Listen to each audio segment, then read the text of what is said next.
Effectivement, Nata, l'Afrique a été absente de la cérémonie d'investiture de Donald Trump, 47e président des États-Unis.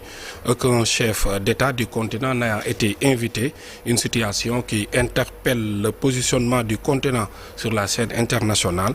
Selon Babacar Diagne, ancien ambassadeur du Sénégal aux États-Unis 2014-2018, l'Afrique doit assumer ses responsabilités en accélérant la mise en œuvre de la ZELACAF pour renforcer son poids économique et diplomatique. Nous l'écoutons au micro de Momodou Ndiaye. À Washington, certains disent que c'est choquant. Moi, je dirais que c'est enrichissant. Ce qui se passe aujourd'hui nous met devant nos responsabilités. Aucun chef d'État, aucun leader africain n'a été invité.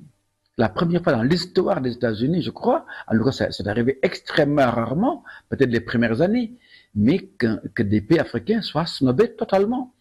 Alors, aujourd'hui, 20 janvier, Trump n'a invité personne. N'a pas invité Ibrahim Traoré, n'a pas invité Assimi Goïta, n'a pas invité Abdurrahman Chani, même Paul Kagame, pour se comprendre.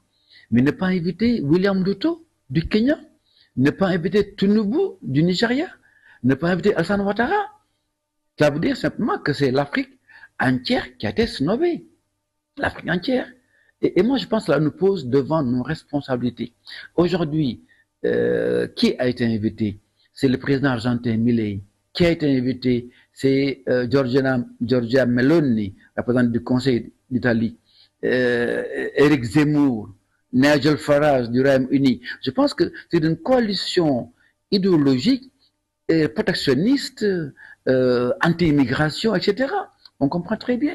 Et puis très clairement, d'ailleurs, quand on a suivi Marco Rubio, qui va être le secrétaire d'État bientôt, qui va diriger donc l'immense ministère des Affaires étrangères des États-Unis, il a fait un discours de 5 heures de temps, pratiquement.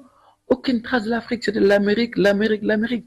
Je pense que c'est clair. Trump l'a dit, nous allons vers un golden age de l'Amérique. C'est un liberation day. L'Amérique se libère.